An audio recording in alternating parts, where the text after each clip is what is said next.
All right, Krystal, what's on your radar?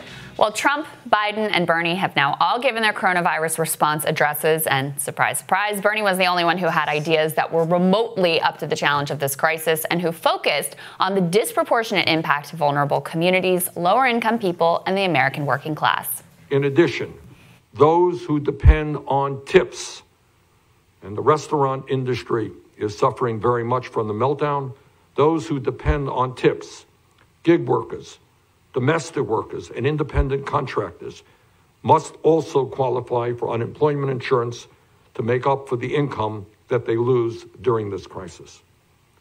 We need to make sure that the elderly, people with disabilities, and families with children have access to nutritious food.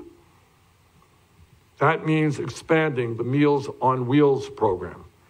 It means expanding the school lunch program and SNAP, so that no one goes hungry during this crisis, and everyone who cannot leave their home can receive nutritious meals delivered directly to where they live. He also called for a moratorium on foreclosures and evictions and utility shutoffs and massive lending to small and medium-sized businesses. Much more sweeping and specific plan than what the other two had on offer. By the way, we're going to be speaking with presidential candidate Tulsi Gabbard later this morning about her emergency UBI proposal to address coronavirus as well. Andrew Yang might be out of the race, but the spirit of his candidacy lives on. So it's great to imagine what a Sanders administration might do in a similar health and economic crisis. Those words are not much more than that at this point. Words. Ideas that I fear have little chance of being actualized under the current administration. Trump spokesperson Tim Murtaugh responded to Sanders' plan saying he's just another Democrat candidate for president trying to score political points by recklessly provoking anxiety and fear. Yes, suggesting we keep people from getting evicted right now is scoring political points. But what if there was another way to at least have an impact in our communities with our hardest hit populations? After all, while Bernie, of course, is running for president, he's long said he wants to be organizer-in-chief. And you know what? You don't have to have an election or get the consent of the Democratic Party establishment for that. You can do that right now. The slogan and central ethos of the Sanders campaign has been "Not me, us." His movement is centered on the idea of fighting for the rights and needs of others. Take a look around you and find someone you don't know. Maybe somebody doesn't look kind of like you. Are you willing to fight for that person as much as you're willing to fight for yourself? Can you think of a better time to actually put that mantra to work? One of the best and most hopeful parts of Bernie's campaign has been how they've used their massive list and movement in order to help allied candidates and causes. In particular, they used their list to help drive turnout at picket lines to show solidarity with striking workers.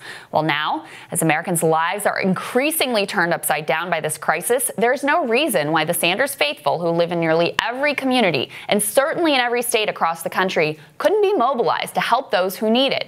Now, obviously, this has to be done in the right way. You've got to maintain social distancing. But just think, seniors are confined to their homes. They may need nutritious meals and basic supplies. Children are out of school in low-income households where that school lunch might have been a critical staple, both of the child's diet and the family budget.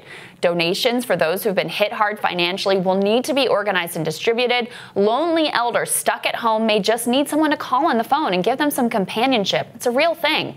In every community, there will be an incredible amount to do to minimize risk and protect lives, and also just to come together as a community. Bernie should mobilize his movement to help provide that local support. Instead of knocking doors for the campaign, the Bernie faithful can drop off groceries. Instead of calling undecided voters, they could call vulnerable seniors to perform well-being checks. And honestly, shouldn't be that hard to pull off. All you need to know are what people in the community need and what those in the volunteer pool are able to provide in terms of skills, interest, and availability. I am sure the folks at Google or a tech guru within the campaign could get an app up and running quickly that match the skills and location of willing volunteers with the needs of community members. If only there were a way to get the word out. Well, lucky enough, there is a major debate scheduled for this weekend. The first one-on-one matchup between Bernie and Joe, where voters will be watching closely to see who really has the leadership, the creativity, and the heart to guide the nation in a time of crisis.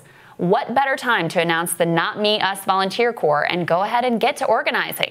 Look, It's obvious this administration is not coming to our rescue anytime soon. So it's time for all of us to not only make plans for taking care of our own families, but to think about how, if we are young and healthy, we might be of service to those who are most at risk right now.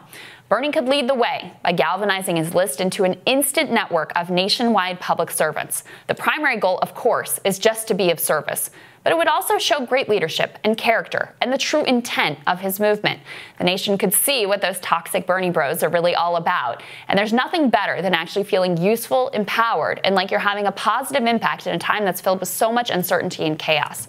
We need a lot of things right now. We need tests. We need hospital beds. We need respirators. We need massive economic help. Unfortunately, those things are largely out of our hands. But we also need a movement in our communities to help one another in the simple ways that human beings do. Lucky for us, we've got one just waiting to be called into action. And Sagar, I can't take credit for this idea. Aaron Mate suggested it to me, but I think it's a really good one of a way that we can all at least feel like we can do something. And he would be the perfect person with all this credibility and a massive organizing infrastructure. It's something he's passionate about to help lead the way. And you know what I love about what you said? I've seen so many takes like Bernie to save the country, drop out, and anoint Joe Biden. Oh my God. And I'm like, what? And this look, that's a very, that's one way of looking at it. I think this is the perfect way. We just let the political process also play out. But also, look, if you have the capacity to help, why shouldn't you? I mean, I've been thinking, I saw a story on Twitter yesterday of a woman was in a parking lot and an elderly woman was in her car with her husband. They're both like 80 years old, and they asked her to come over, and in through the crack slipped her $100 bill, and she was crying because she was terrified of going into the grocery store. And you're like, this is happening all across the country. Right. And we need to do something about it because people are scared. I mean, they're elderly or afraid in order to go into public places, but they need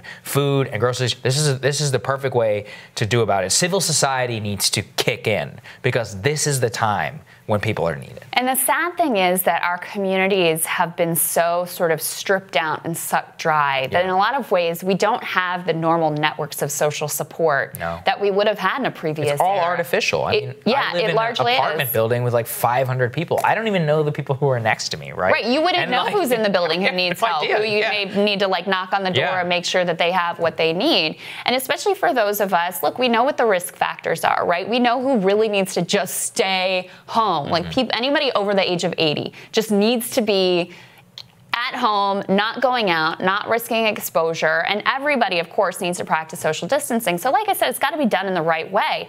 But there's going to be so much need just to check on people, make sure they have basic supplies, make sure they have food to eat, children who rely on that school lunch. I mean, these are real things happened in China. that are going to happen very quickly. This is exactly what happened in China. People were staying home, elderly didn't have access to medicine, kids, people were dying in their houses. Like this is a real thing, and this is the time that we can all come together. This would be a great way for Bernie to sort of lead the way and then get everybody thinking about what needs to be done in their community. It would set a great litmus test, and then all politicians would have to get involved, and that's exactly where we want to be. Absolutely. Yeah. All right, next on Rising, Hill's editor-in-chief debriefs us on Capitol Hill's response to coronavirus.